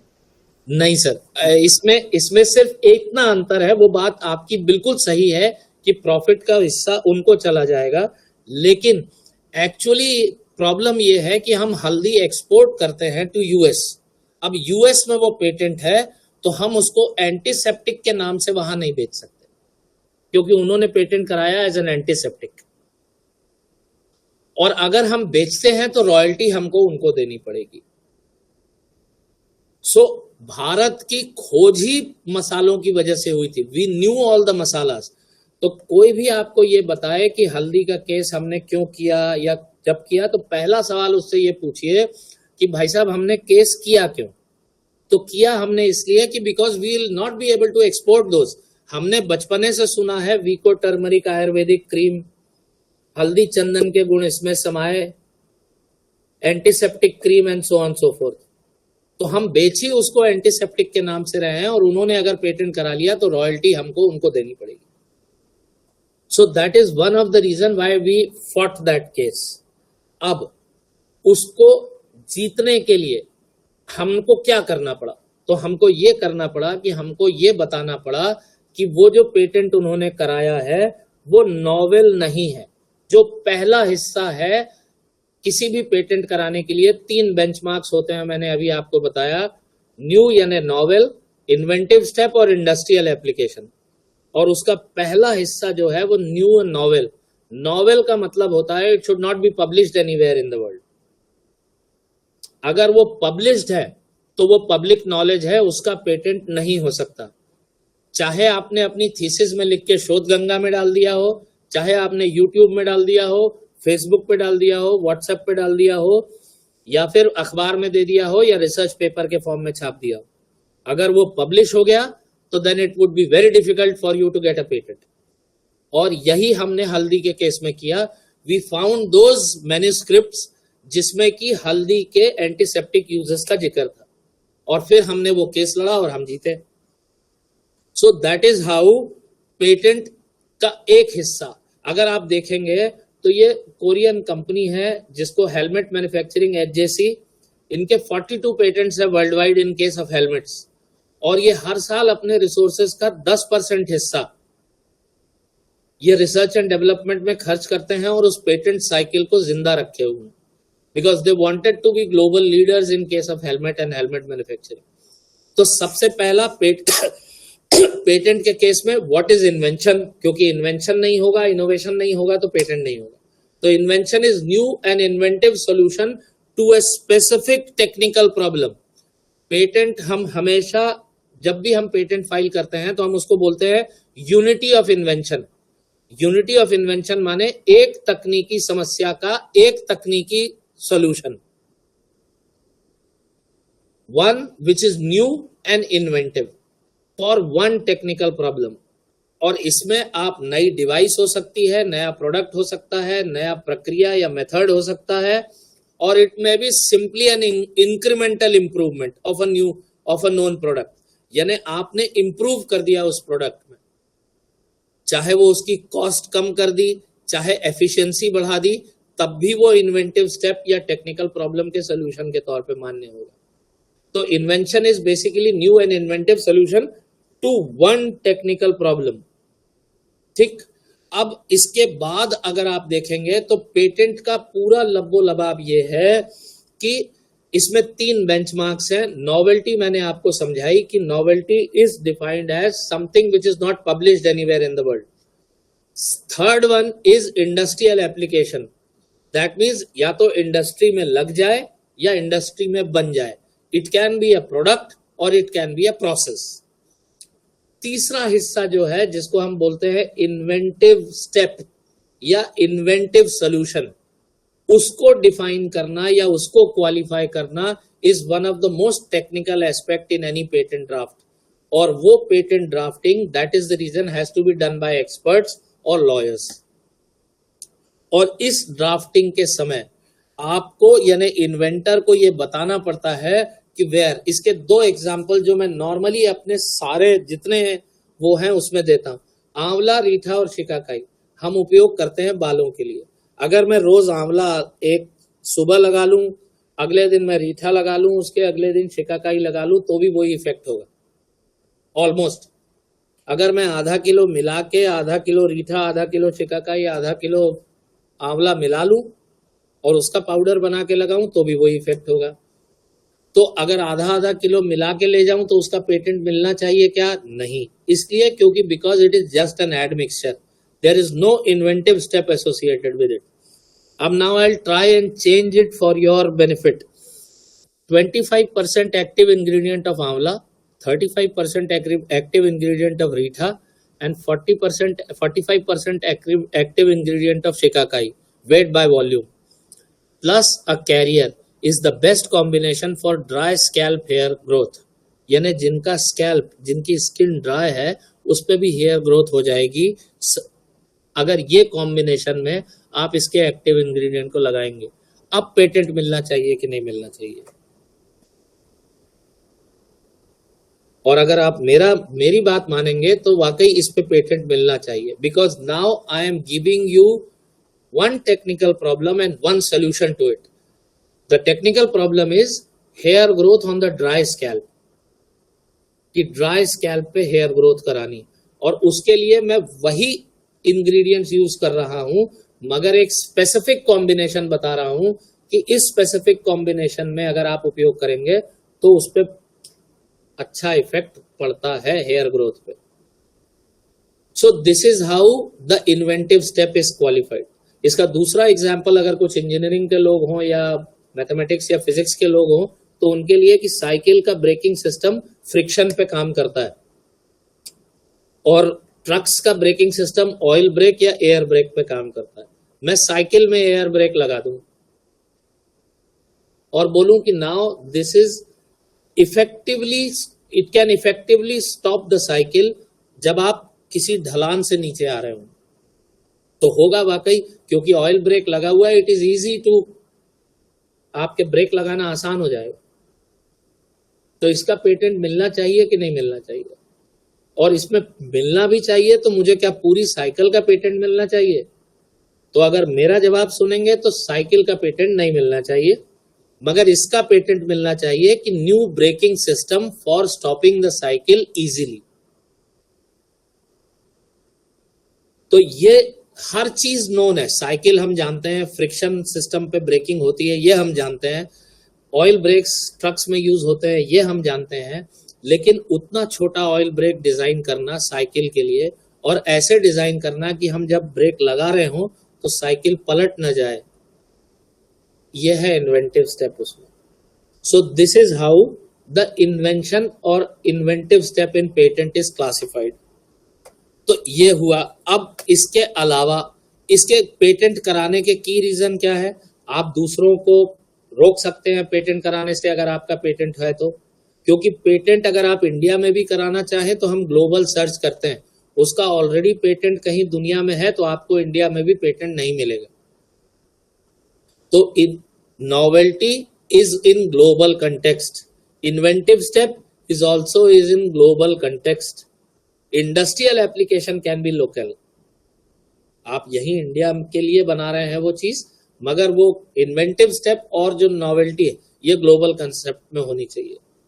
तो हम पेटेंट लिटरेचर भी सर्च करते हैं पेटेंट कराने के पहले, और नॉन पेटेंट लिटरेचर भी सर्च करते हैं कि वो पहले पब्लिश तो नहीं है, पहले नोन तो नहीं है, या पहले पेटेंटेड तो नहीं है। इसमें दूसरा हिस्सा स्ट्रेंथनिंग मार्केट पोजीशन, आपके पास जितने पेटेंट उतने market position. More than 50,000 patents है माइक्रोसॉफ्ट के पास, और शायद 98 या 99,000 से ज्यादा उनके एप्लीकेशंस हैं, बाकी के जो हैं वो अप्लाइड फॉर है। और अगर इतने पेटेंट्स हैं तो but naturally their market position is strengthened. आप प्रॉफिट बढ़ा सकते हैं आईपीआर से, एडिशनल इनकम कर सकते हैं लाइसेंसिंग से। पेटेंट वो अधिकार है जिसको आप लाइसेंस कर सकते हैं, लीज कर सकते हैं, विल कर सकते हैं, और बेच भी सकते हैं, सेल कर सकते हैं। It is as good as a property, जैसे आपकी जमीन है और आपका जैसा। Gaining access to technology by cross licensing, मतलब आपने अगर आपके पास कोई एक टेक्नोलॉजी है तो आप क्रॉस लाइसेंसिंग कर सकते हैं कि हम ये टेक्निक आपको देंगे, आप ये तकनीक हमें दीजिए, and so on so fourth. नए मार्केट आपको मिल जाएंगे फॉर योर टेक्नोलॉजी। रिस्क कम हो जाता है पेटेंट कराने के बाद कि कोई दूसरा अनलॉफुली कॉपी कर लेगा आपका, और अगर कॉपी भी कर ले तो आपको बाद में आसानी होगी कि आपके पास पेटेंट है तो आप उस पर केस करिए और पूरा कॉम्पनसेशन ले लीजिए। Same is the case was Apple and Samsung. Apple ने सैमसंग पर तब तक केस नहीं किया जब तक सैमसंग ने इंडिया में पूरा मार्केट डेवलप नहीं कर दिया, और वो डेवलप करने के बाद देख स्यूड एप्पल स्यूड सैमसंग, और उस मार्केट कैप के हिसाब से उन्होंने अपना कॉम्पनसेशन लिया। तो सिर्फ केस करना नहीं, कब केस करना भी बहुत इंपॉर्टेंट होता है आईपीआर। फिर then enhancing the ability to raise capital, अगर आपके पास पेटेंट है तब आप कैपिटल रेज कर पाओगे, यानी आपको फाइनेंसर मिलेंगे, वेंचर कैपिटलिस्ट मिलेंगे, and so on so forth. Angel investors मिल जाएंगे आपके एंटरप्रेन्योरशिप के लिए। अगर जमीन मेरे नाम पे रजिस्ट्री होगी तभी तो मैं उसको बेच पाऊंगा, और अगर इनोवेशन मेरे नाम पे रजिस्टर्ड नहीं है तो nobody would give you funds for carrying out your innovation. Innovation register कराना इसलिए भी जरूरी है कि अगर आपको मार्केट तक पहुंचना है तो उसके लिए जो फंड की आवश्यकता है उसके लिए आपको वो डॉक्यूमेंट दिखाना पड़ेगा कि ये इनोवेशन आपका है, और उसके लिए पेटेंट जरूरी है। Gaining a powerful tool against imitators, यानी जो कॉपी पेस्ट करके और फ्री राइडर्स जो होते हैं उनके हिसाब से आपका पेटेंट डॉक्यूमेंट बहुत इंपॉर्टेंट हो जाएगा अगर आप तो उन पे केस करना चाहेंगे, और आपकी कॉर्पोरेट इमेज बढ़ जाएगी।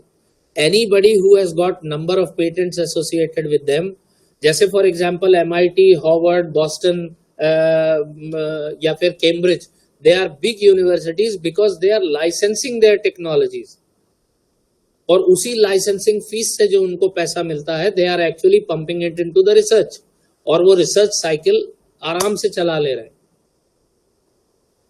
इसी को बोलते हैं कॉर्पोरेट इमेज बूस्ट करना, and that is one of the reason why now companies और startups they are actually into IPR कि हमारे नाम से आईपीआर रजिस्टर हो जाए। कौन अप्लाई कर सकता है? Every common individual, academicians, institutions, they all can apply for. अगर आप देखेंगे तो व्हाट कैन बी पेटेंटेड में आपको 3-4 चीजें देखनी पड़ती है। मैंने न्यू या नॉवेल्टी का मतलब आपको बताया, इन्वेंटिव स्टेप का मतलब आपको बताया, इंडस्ट्रियल एप्लीकेशन का मतलब आपको बताया। एक हिस्सा है जिसको बोलते हैं पेटेंट सब्जेक्ट मैटर, और ये बाय एक्ट डिफाइंड है कि किन चीजों का पेटेंट इंडिया में नहीं दिया जाता। इसके अलावा आपको कुछ भी चीज मिल जाए वो सब पेटेंटेबल है। और last but not the least, sufficiently disclosed. आपको अपना इन्वेंशन सफिशिएंटली पेटेंट ऑफिस को डिस्क्लोज करना पड़ेगा आपके पेटेंट एप्लीकेशन में, तब आपको ये पेटेंट ग्रांट होगा। अब अपन आते हैं सब्जेक्ट मैटर पे कि सब्जेक्ट मैटर क्या है। तो जो नहीं पेटेंटेबल है वो आप समझ लीजिए, बाकी की सब चीजें पेटेंटेबल है। एनीथिंग विच इज फ्रिवलस और अगेंस्ट नेचुरल लॉज, एब्स्ट्रैक्शन या साइंटिफिक थ्योरीज, एस्थेटिक क्रिएशंस, ये सब पेटेंटेबल नहीं है। Scheme, rules, method, mental acts patentable नहीं है। सब्सटेंस जो naturally occurring in the world हैं, चाहे वो फाइटोकेमिकल हो, चाहे मिनरल्स हो, चाहे और कोई चीज हो, ये सब पेटेंटेबल नहीं है। Diagnostic, therapeutic, surgical, method of treatment for human, animals and plants, ये पेटेंटेबल नहीं है। कृषि एवं उद्यानिकी करने की विधि पेटेंटेबल नहीं है। प्लांट्स और एनिमल्स या उनके पार्ट्स, अगर आपने कोई नई प्रजाति खोजी किसी जानवर की या पौधे की, तो वो पेटेंटेबल नहीं है, क्योंकि वो नेचुरली है, सिवाय माइक्रो ऑर्गेनिजम्स को छोड़कर। Micro organisms are patentable. Computer programs are also not patentable as such, लेकिन अगर आप उसका इंडस्ट्रियल यूज या किसी एक्सपर्ट से ड्राफ्ट करा लीजिए एज एन इंडस्ट्रियल यूज, तो they computer programs can be patentable. अब इसके अलावा अगर आप देखें तो प्रोसेस क्या है पेटेंटिंग की, तो प्रोसेस ये है कि सबसे पहले तो जो आपका इनोवेशन है उसको प्रॉपरली ड्राफ्ट कर लीजिए, जैसे हम रिसर्च पेपर ड्राफ्ट करते हैं। रिसर्च पेपर ड्राफ्टिंग में हम सबसे पहले लिखते हैं इंट्रोडक्शन। इंट्रोडक्शन में हम ज्यादातर ये लिखते हैं कि पूर्व में क्या हुआ, फिर हम लिखते हैं मटेरियल एंड मेथड कि आपने क्या मटेरियल या क्या मेथड यूज किया, फिर हम लिखते हैं उसका डिस्क्रिप्शन, यानी हम वो लिखते हैं कि हमने अपने कार्य में क्या क्या किया, यानी पूरा डिटेल ऑफ दैट प्रोसेस और अ प्रोडक्ट। लास्ट में हम कुछ ड्राइंग्स या ग्राफ्स देते हैं और उसके बाद हम बिब्लियोग्राफी देते हैं और फिर हम लिखते हैं कीवर्ड्स।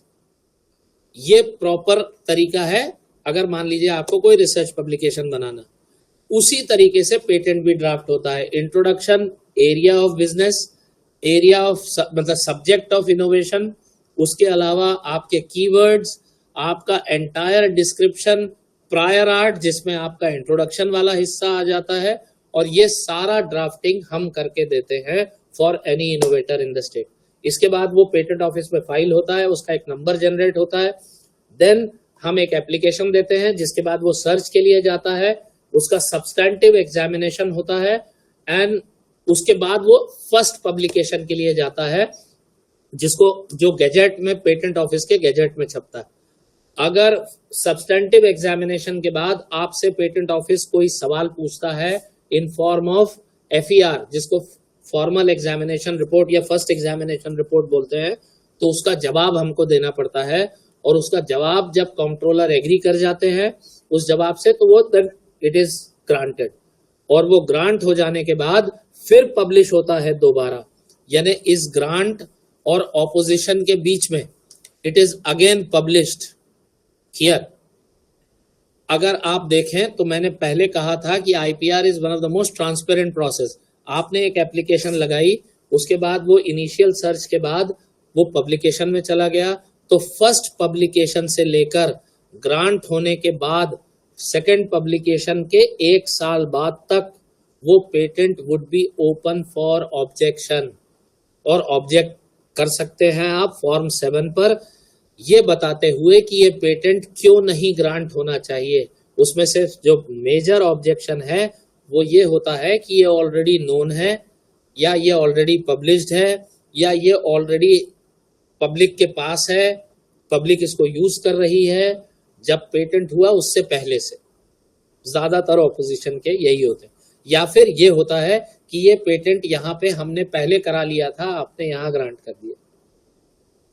तो this is basically the process of patenting. अब कॉस्ट ऑफ पेटेंटिंग में प्रायर आर्ट सर्च के लिए पैसा लगता है, ऑफिशियल फाइलिंग फीस लगती है, पेटेंट एजेंट या अटॉर्नी की फीस लगती है, रिन्यूअल के लिए फीस लगती है, फॉरेन फाइलिंग के लिए फीस लगती है, और अगर माइक्रो ऑर्गेनिज्म या बायोलॉजिकल मैटर है तो उसको डिपॉजिट इन्वेंटरी में डिपॉजिट करने के लिए और उसका इन्वेंटरी नंबर लेने के लिए भी फीस लगती है। और ये पेटेंटिंग के लिए फीस के पूरे प्रावधान। अब अगर हम इसमें बात करें तो हम पेटेंट को 2 तरीके से फाइल कर सकते हैं, वैसे तो 3 तरीके से फाइल कर सकते हैं। एक होता है जिसको हम नेशनल रूट बोलते हैं, जिसमें हमने इंडिया में पेटेंट फाइल कर दिया क्योंकि हम इंडियन सिटीजन हैं और हमने वो फाइल करके खत्म कर दिया। उसके बाद जब हमको 12 महीने हो गए, 11 महीने हो गए, तो हमने फिर उसको अलग अलग कंट्रीज में फाइल करना शुरू किया जहां जहां हमारा इंटरेस्ट था।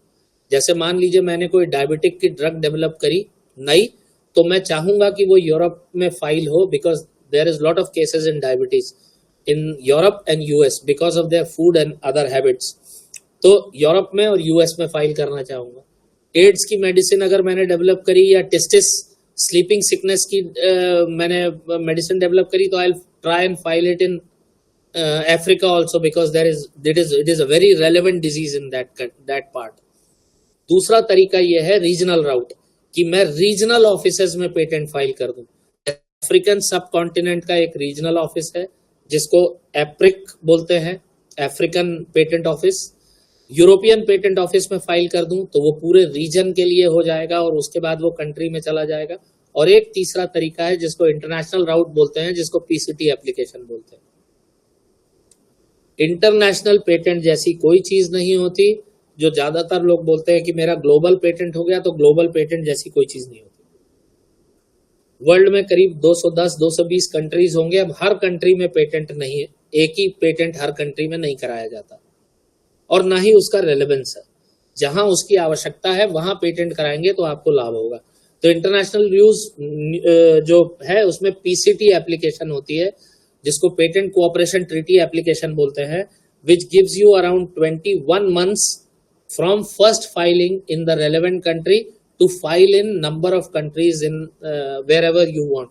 तो आप जितनी कंट्री में फाइल करना चाहेंगे उतनी कंट्रीज के आपको फीस जमा करनी पड़ेगी, and then you can get a patent through international route as well.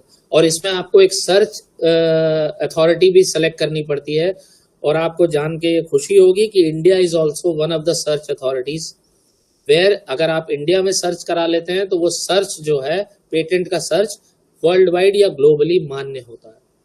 तो बाकी कंट्रीज में सर्च आपको दोबारा नहीं कराना पड़ेगा, and so on so forth. तो ये हुआ प्रोसेस। अब इसके इन्फोर्समेंट कैसे करेंगे? तो एनफोर्सिंग के लिए आपको आईपी इन्फ्रिंजमेंट में जाना पड़ेगा आफ्टर ग्रांटिंग ऑफ पेटेंट। इसमें आप सिविल प्रोसीडिंग कर सकते हैं, एंटरिम इंजंक्शन ले सकते हैं, लाइसेंसिंग एग्रीमेंट कर सकते हैं जिसने आपका वो चुराया हो उससे, कि चलो हम तुमको लाइसेंस देते हैं विद कंपनसेशन, हमको आप इतना वो दीजिए, and so on so forth. या सीज कर सकते हैं, डिसिस्ट लेटर लिख सकते हैं, and so on so forth. अब दूसरा हिस्सा पेटेंट के बाद आता है copyright. Copyright is given for idea only. अब तीनों चीजों को फिर से सोचिए। Industrial design is for aesthetics, patent is for product और a process, and copyright is for an idea in the sense, but it has to be in tangible form। tangible form माने मेरे दिमाग में एक कहानी है, मैंने उसको पेपर पे लिख दिया और मैंने वो कॉपीराइट के लिए सबमिट कर दिया। अगर मेरे दिमाग में है वो तो फिर कॉपीराइट नहीं होगा। But according to Berne convention, अगर आपके पास कोई literary, dramatic, engineering design, books, sound recording, computer program है, तो आपको रजिस्ट्री कराने की जरूरत नहीं है। आप सिर्फ सी लिखिए, ईयर लिखिए, जैसे सी ऊपर गोला, और उसके बाद लिखिए 2025 ऑल राइट्स रिजर्व्ड, अपना नाम और address. That itself is a copyright. जो फोटोग्राफ्स आप अपने मोबाइल पे खींचते हैं वो ऑटोमेटिकली कॉपीराइटेड होते हैं।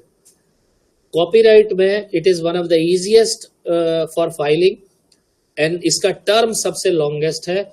It is basically author's life plus 60 years for all literary, artistic and musical work, 60 years for photographic work, 60 years for cinematographic films, 60 years for government work and 60 years for sound recording। ये in a nutshell हुआ copyright।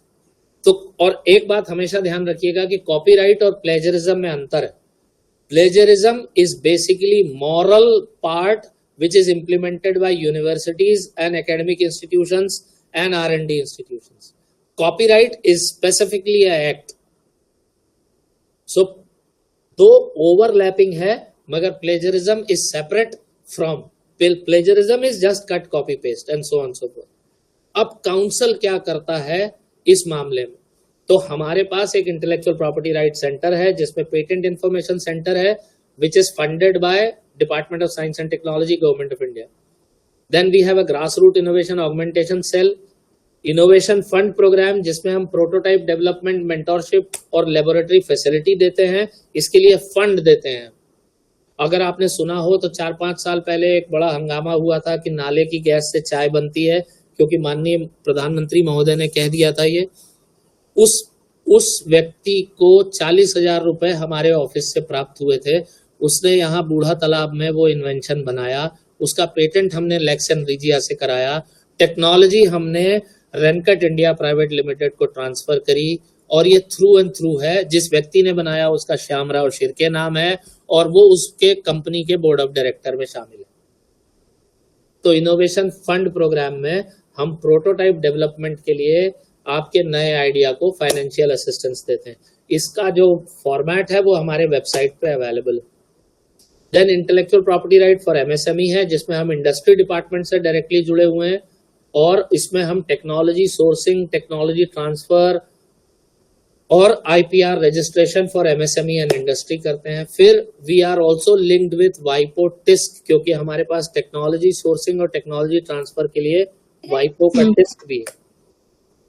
और last में ये IP का helpline number है जो अभी release हुआ है। दूसरा एक और नंबर है जो बेसिकली 1800, अगर आप चाहें तो आप लिख सकते हैं, विच is a single desk counter for IPR helpline in the state, और ये नंबर मैं ही उठाऊंगा।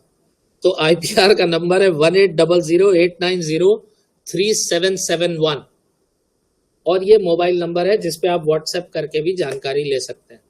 ये पूरा काम में जो काउंसिल क्या क्या कर रहा है, we are playing as an advisory role for all issues pertaining to IP policy framing हम कर रहे हैं, licensing in and licensing out, यानी अगर आपका कोई इनोवेशन है तो उसको लाइसेंसिंग आउट, और बाहर से कोई इनोवेशन आपको लाइसेंस चाहिए तो लाइसेंसिंग इन। फिर linkage between researchers and intellectual property offices हम कर रहे हैं। Then IP interest of the institution के लिए जो टाइमली एक्शन है, IPR filing, IP audit, awareness programs and so on so forth. और ये पूरा काम करने का या इकोसिस्टम डेवलप करने का मैंडेट क्या है? इस केक में से आप इस आईपी फैसिलिटेशन वाले हिस्से को निकाल लीजिए, और ये आईपी फैसिलिटेशन हिस्से को निकाल लेंगे तो ये साइकिल कभी कंप्लीट नहीं होगी। बिकॉज गवर्नमेंट और पब्लिक का जो फंड है वो यूनिवर्सिटी और R&D institution is using it for research purposes. Research का जो आउटपुट है अगर वो आईपीआर के तौर पर नहीं रजिस्टर कराया जाए तो वो इंडस्ट्री और इन्वेस्टर तक पहुंचेगा ही नहीं, और इंडस्ट्री और इन्वेस्टर तक पहुंचेगा नहीं तो जो रेवेन्यू इन्वेस्टेड है बाय पब्लिक और गवर्नमेंट वो रेवेन्यू वापस कभी आएगा ही नहीं। And this cycle would never be completed if in case this IP facilitation part is removed from this cycle. So integrating research management into IP, तो R&D has to take a proactive role in adopting an IP agenda. IPR centre से link होना जरूरी है, जैसे सीकॉस्ट में intellectual property right centre है, उससे आप लोग लिंक होइए, आईपी ऑडिट करिए अपना या हमसे कराइए, स्ट्रैटेजी और पॉलिसी और आईपीआर सेल जो कि ऑलरेडी आपके यहाँ बन गया है वो डेवलप कीजिए, और पार्टनरशिप डेवलप कीजिए। Overall conclusion of this is R&D is operating in fast changing and complex business environment, तो उसी हिसाब से हमको भी चेंज होना पड़ेगा। प्रॉपर्टीज रिलेशन चेंज हो रहे हैं, अब जो है जमीन जायदाद अपनी जगह, मगर आइडियाज जो हैं वो भी मोस्ट इंपॉर्टेंट एस्पेक्ट हो गए हैं प्रॉपर्टी के। नया आइडिया, नया innovation is basically now a property, और अगर हमको सेल्फ सस्टेनिंग साइकिल बनाना है रिसर्च और इनोवेशन का तो IP basically is an indispensable agenda. Thank you for giving me an opportunity to speak. Now you can ask me questions if you have, please.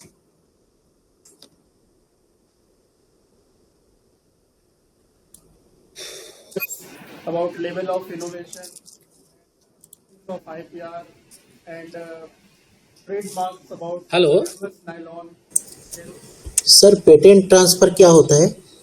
Patent transfer का मतलब ये होता है कि अगर मान लीजिए आपके नाम पे कोई पेटेंट है, आप चाहें तो आप उसको लाइसेंस कर सकते हैं, सेल कर सकते हैं, विल कर सकते हैं, या फिर आप उसको बेच सकते हैं। तो अगर आप बेचना चाहते हैं फुल्ली जी, तो उसके अलावा आप एक और चीज कर सकते हैं जिसमें आप अपना पेटेंट ग्रांट होने के पहले भी ट्रांसफर कर सकते हैं।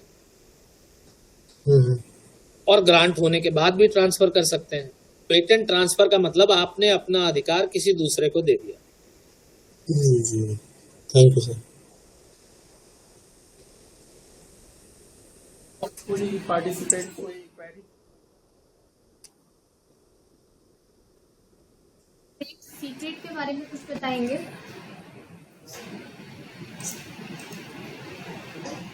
सर ट्रेड सीक्रेट के बारे में कुछ बताएंगे सर?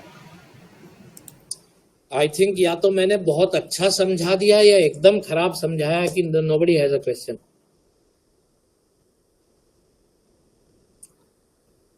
आवाज आ रही है सर? हाँ आ रही है, बताइए। सर ट्रेड सीक्रेट्स भी इंटेलेक्चुअल प्रॉपर्टी है? बिल्कुल है, मैंने कहा था ना वो अनडिस्क्लोज इंफॉर्मेशन, वही undisclosed information is trade secret basically. उसी को हम ट्रेड सीक्रेट बोलते हैं, undisclosed, protection of undisclose information, but it is under contract act. तो जैसा आप कॉन्ट्रैक्ट करेंगे उतना ही वो, जितना स्ट्रॉन्ग कॉन्ट्रैक्ट होगा उतना स्ट्रॉन्ग वो प्रोटेक्टेड रहेगा। It is not specifically registered with the IR office, it is under contract act.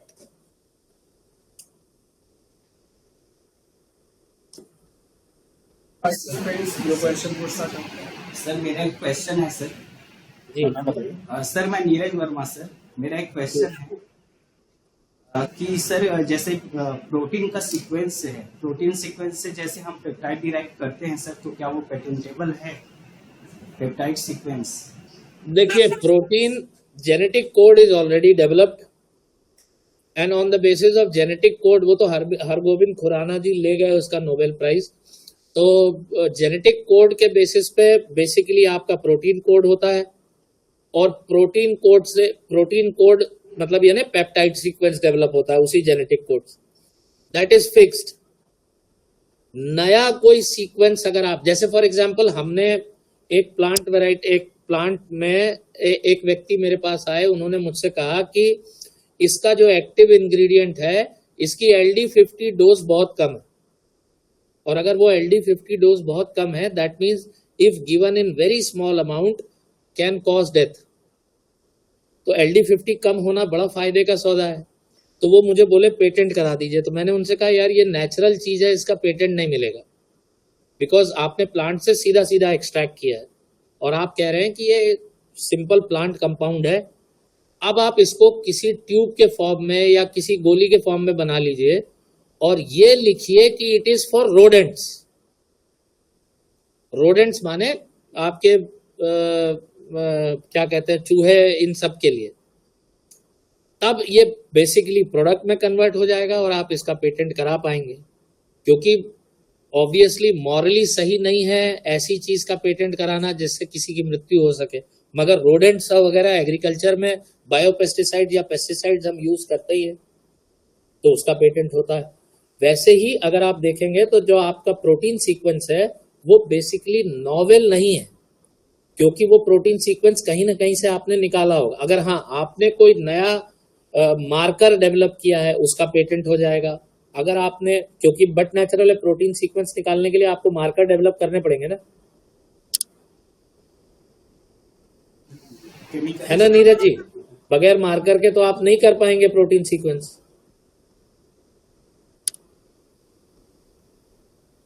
तो हाँ जी, तो marker can be patentable, new markers, but naturally occurring protein sequences not patentable.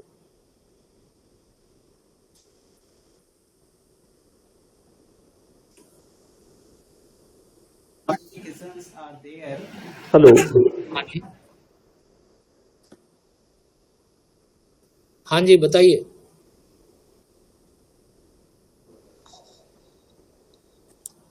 Sir नमस्कार, thank you. बहुत अच्छा का, बहुत informative था। Thank you sir. एक चीज पूछना है सर, मेरी आवाज आ रही है ना? हाँ आ रही है, आपकी आवाज आ रही है। जैसे एक पेटेंट के साथ में कॉपीराइट भी दोनों एक साथ मिल सकता है, और वो ट्रेड भी, तीनों चीजें एक साथ इंटीग्रेटेड हो सकती हैं क्या सर? इंटीग्रेट अलग अलग उसका फाइलिंग है? अलग अलग फाइल करना पड़ेगा, लेकिन हम उसको कर देंगे, उसमें कोई इशू नहीं है। बिकॉज मैं एक चीज बोलना भूल गया कि Okay. IPR patent office IPRC जो काउंसिल का है वो institutional patents free of cost file करता है. We don't even charge anything from you. We are filing. हमने अभी जेएनएम मेडिकल कॉलेज के लिए फाइल किया है, एनआईटी के लिए फाइल किया है, गुरु घासीदास विश्वविद्यालय के लिए फाइल किया है, ट्रिपल आईटी के लिए फाइल किया है. तो ऑलमोस्ट ऑल द इंस्टीट्यूशंस के लिए हमने, बिलासा कॉलेज के लिए फाइल किया है. देन इंडिविजुअल एप्लीकेशन भी हम फाइल करते हैं, लेकिन इंडिविजुअल एप्लीकेशन में the cost of filing has to be borne by the individual. बाकी फैसिलिटी हम फ्री ऑफ कॉस्ट देते हैं. अगर आप आईपीआर फाइल करना चाहेंगे तो जैसे आपको तीनों चीजें चाहिए, तो तीनों अलग अलग एप्लीकेशंस में जाएंगी. पेटेंट का एक अलग एप्लीकेशन जाएगा, उसके फॉर्म्स और सेट ऑफ फॉर्म्स बिल्कुल अलग है. कॉपीराइट का बिल्कुल अलग है. पहले कॉपीराइट ऑफिस भी बिल्कुल अलग था. It was under HRD ministry and all the other IPRs were under industry department, industry ministry. लेकिन अब वो क्लब हो गए. लेकिन फॉर्म सिस्टम और फाइलिंग सिस्टम अलग है. ट्रेडमार्क के लिए भी वैसे ही होगा. पेटेंट के केस में चौथा भी इंक्लूड करके रखिए सर. कभी भी अगर आप पेटेंट फाइल करते हैं तो ये जरूर ध्यान रखिए कि उसका अगर कोई इंडस्ट्रियल डिजाइन है तो वो डिजाइन अलग से फाइल करना. जैसे दवा जो आती है, जो दवा हम खरीदते हैं, वो दवा ऑलरेडी पेटेंटेड होती है. उसके ऊपर उसका नाम जो है ट्रेडमार्क में रजिस्टर्ड होता है. उसके अंदर जो लीफलेट होता है जो उसका वो बताता है कि इसके साइड इफेक्ट्स क्या हैं या इसके बेनिफिट्स क्या है, वो उसका कॉपीराइट होता है. और जो उसका दवा का आप देखिएगा तो जो जानवरों को खिलाने के लिए दवा आती है वो हड्डी शेप की आती है, वो डिजाइन रजिस्टर्ड होता है. तो सारी ये चार चीजें ध्यान रखिए: पेटेंट, ट्रेडमार्क, कॉपीराइट और इंडस्ट्रियल डिजाइन. और अगर आपका पेटेंट उस कैटेगरी में आता है तो ये चारों चीजें पैरेलली रजिस्टर कराइए. पैरेलली माने पेटेंट पहले फाइल करना है, नहीं तो अगर आप कॉपीराइट पहले करा लेंगे तो फिर पेटेंट नहीं होगा, वो गड़बड़ हो जाएगी. Thank you sir. Thank you. Thank you. Sir नमस्कार, मैं डॉक्टर विनोद सोनी बोल रहा था.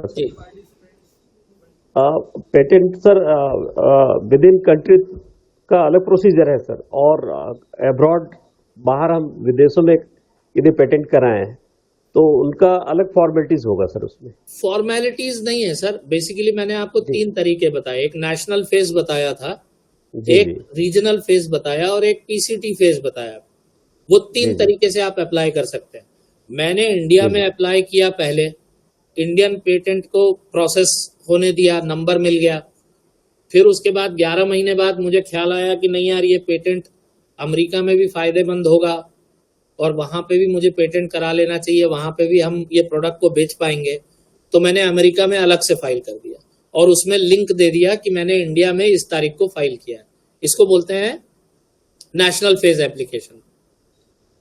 दूसरा है जो उसको बोलते हैं जो रीजनल ऑफिस.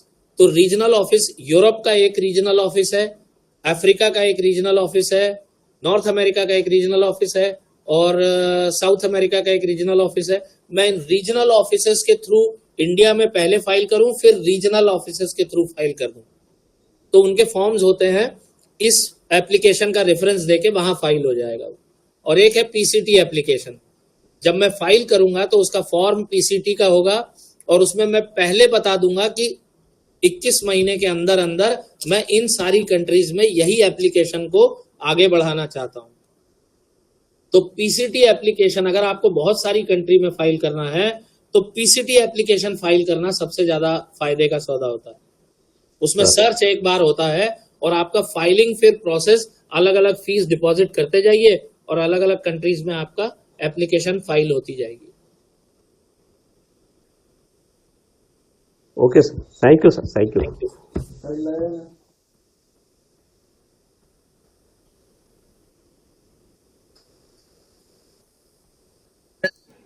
के लिए हमारी आईएसएफ की नोडल अधिकारी डॉक्टर तुलिका मैम को इनवाइट करना चाहूंगा.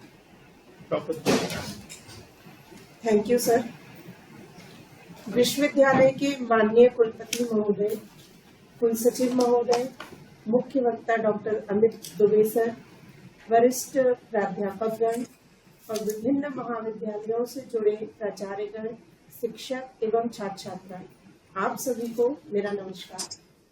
धन्यवाद ज्ञापन की इस कड़ी में सर्वप्रथम मैं विश्वविद्यालय के माननीय कुलपति महोदय जी प्रोफेसर मनोज कुमार श्रीवास्तव सर का धन्यवाद व्यक्त करना चाहती हूँ। आपके मार्गदर्शन और सहयोग के कारण इस महत्वपूर्ण विषय पर ज्ञानवर्धन और चर्चा का एक अत्यधिक सफल मंच स्थापित हुआ है। आपके सशक्त नेतृत्व और प्रेरणा के लिए बहुत बहुत धन्यवाद सर।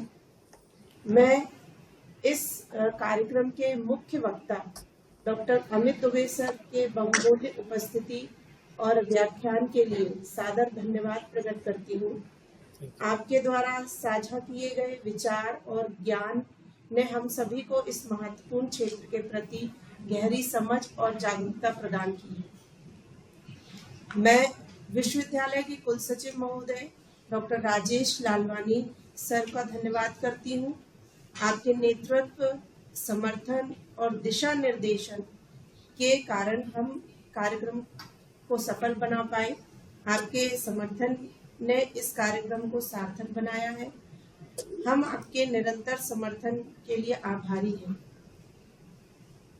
विश्वविद्यालय के वरिष्ठ प्राध्यापकगण doctor Sharad Nema sir, doctor Vinod Kumar Soni sir, doctor Sanjay Dongre sir का भी मैं धन्यवाद करती हूँ कि आपने अभी अपनी उपस्थिति दी और हमें हमेशा प्रेरणा और समर्थन करते हैं।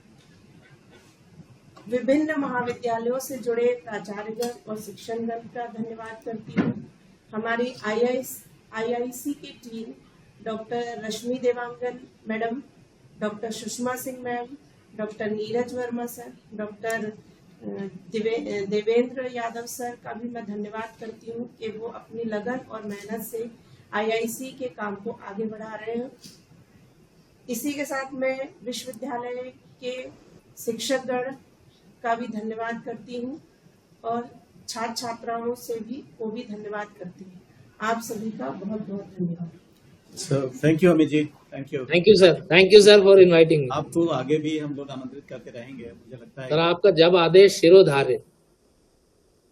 इंसाइटफुल था, बहुत एंगेजिंग थी आपकी टॉक और मैंने तो बहुत ध्यान से सुना और बहुत अच्छा। Thank you very much. Thank you sir, thank you.